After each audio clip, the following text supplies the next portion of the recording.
एक गुरुत्वपूर्ण चाषी समस्या को लेकिन आपण मान आगे सांबादिक सम्मेलन करुचु। राज्यर नवीन पट्टनायक सरकार क्षमा करेंगे, नवीन पट्टनायक सरकार कहवा बोधे आउ ठीक हम ना, कारण ओडिशावासी वर्तमान आउ नवीन पट्टनायक सरकार कहूना एबे कहउचंती पांडियान सरकार चलाउचंती बोली। से दृष्टि मु भावुची कहवा ठीक हम पांडियान नवीन सरकार। पांडियान नवीन सरकार कृषक मानकर वास्तव रे बंधु नुहंती, शत्रु पलटिचंती एवं सबुठु जदि कहीं बड़ लुटेरा थाए कृषक मानकर से होचंती पांडियान नवीन सरकार। कालिया योजना रे सरकार दौचंती बोली घोषणा करचंती 1879 कोटी टंका। कालिया योजना रे सरकार 1879 कोटी टंका दौचंती।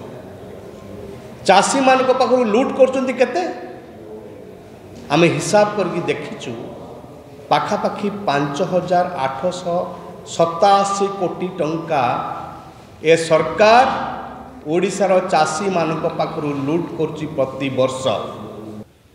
आपण माने समस्ते जानिछंती चाष पाई जल अत्यंत जरूरी।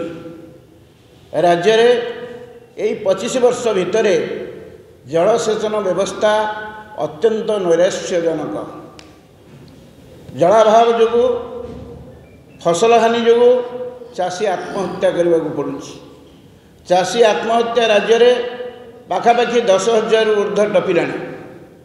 मुख्यमंत्री नीरव द्रष्टा पूर्व निर्वाचन रे प्रतिश्रुति देइछंती, सरकार को आसिया बेले मध्य कहिछंती 2008 रे निर्भर प्रतिश्रुति देइछंती ओडिशा रे जो 314 ब्लॉक अच्छी प्रति ब्लॉक स्तर में 35% जलसेचन व्यवस्था करा। आज को ब्लॉक रे केते प्रतिशत जलसेचन करा जाइछि तार एक श्वेतपत्र प्रकाश करने कांग्रेस दल तरफ आम दाबी करुचु। 35% तो छाड़, आज पर्यंत जहाँ तत्कालीन मुख्यमंत्री जानकीलाल पट्टनायक समय कांग्रेस अमल समय जहाँ जलसेचन व्यवस्था होता ये 25 वर्ष भितर एमाने मात्र 9% जलसेचन व्यवस्था कागज कलम रे दर्शेइछंती। 35% जलसेचन संपूर्ण मिथ्या प्रतिश्रुति प्रतारणा देइछंती चाषी की। ताहार सठिक जवाब मध्य चाषी ही देवे। जो नदीबंध योजना बृहत योजना जो कहउछंती विभिन्न जल उत्सर सुजोग सृष्टि करुछंती से खाली भ्रमात्मक। आज पर्यंत जदि जलसेचन एत नदीबंध योजना होता आप जानी दशरथपुर कथा जाजपुर जिलार जड़े चाषी आत्महत्या करथिला। सेठी अनेक दृष्टांत रही।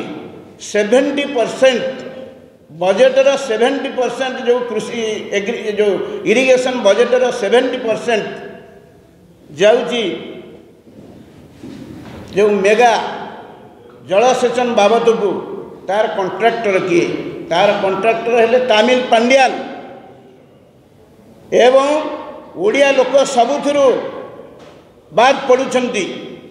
तामिल लोक को अग्राधिकार दिया जाउची, निम्नमानर काम होउची, जहाँ फल दुर्बल नदीबंध जोगो अनेक समय बन्या सृष्टि होउची।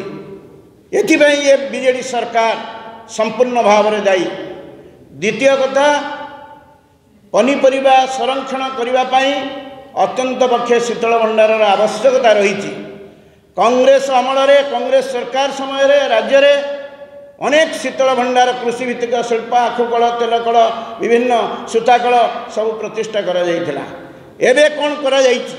सबू जहाँ करा जाइथिला कृषि भित्तिक शिल्प ताकू साग माछ मूल्य बिक्री कर दिया जाइछि, अचल कर दिया जाइछि।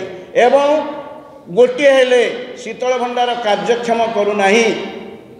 राज्य सरकार कही 146 शीतल भंडार करेंगे आलू मिशन योजना रे 3 वर्ष धरी। कुआड़े गला से शीतल भंडार? राज्य रे वर्तमान केवल 2टी शीतल भंडार कार्यक्षम एवं से 2टी भितर आलू गले गोटे पनीपरिबा पई जोटा अच्छी से काँ भाँ लोक चाषी पनीपरिबा रखुचंती पनीपरिबा संरक्षण पर सुविधा नथिबारु शाग माछ मूल्य रे चाषी बाध्य होइकिरी बिक्री करुच्ची। आपण कोरापुट जिलार कुंदली हाट को जातु किंबा आपण जाजपुर विभिन्न अंचल जातु देखिए जोठी अधिक पनीपरिबा उत्पादन होउची राईकिया कहतु किंबा आपणकर बंधगड़ कहतु सेपट अंचल सबू पनीपरिबा सढ़ुची। सरकार कहउछंती आमे शीतल भंडार करिछु कोठी शीतल भंडार करिसंती जदि उद्यान विभाग रे कोटी कोटी टंका दुर्नीति होउची उद्यान विभाग एवं कृषि विभाग चाषी कौन करुच्ची मुख्यमंत्री कौन देखुंट पांडियन कौन देखुंट दुर्नीति महादुर्नीति कृषि विभाग एथिपाई सरकार संपूर्ण भाव में दायी। शीतल भंडार एवं जलसेचन संपूर्ण भाव में भूषुड़ी जाइए। सरकार व्यवस्था भितर आज पर्यंत चाषी तार पनीपरिबा संरक्षण पर सुविधा करें नहीं एवं विपर्य जलसेचन जोगुरु चाषी आत्महत्या करुच्ची।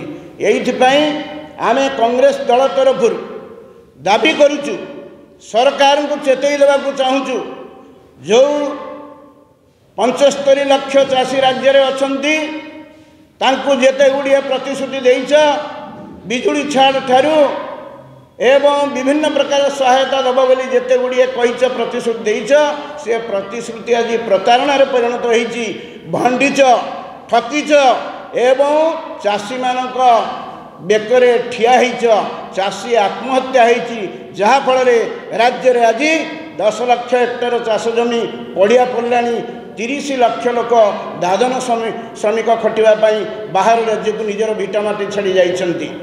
मुख्यमंत्री निज जिला बरहम जो गंजाम जिला यही जो गत खरीफ रे 60,000 हेक्टर जमी संपूर्ण मरुड़ी है। सरकार दर्शेले 10,000 जदि जलसेचन व्यवस्था होता ताहले निश्चित भाव में किछि चाष बंची भी जाई था। तेणु ये विपर्य जलसेचन विपर्य पाई नवीन पट्टनायक पांडियान दायी। शीतल भंडार नथिबा हेतु शीतल भंडार ना जो कोटी कोटी टंका हड़प चली रायगड़ा रे 20 कोटी टंकार गोटे शीतल भंडार हवा व्यवस्था थिला कहतु से शीतल भंडार कौ अवस्था रही शीतल 42 मौजार अंचल लोकंर पनीपरिबा उत्पादन करती कौटी रहीटा एवं राईकिया अंचल कंधमाल जिले में जो बड़ी भाव में पनीपरिबा होउची से कौटी रहीटा। तेणु मोटामोटी भाव में ये सरकार मिथ्याबाजी सरकार प्रतारणा देइछंती प्रतिश्रुति गोटे पालन करिनाहंती।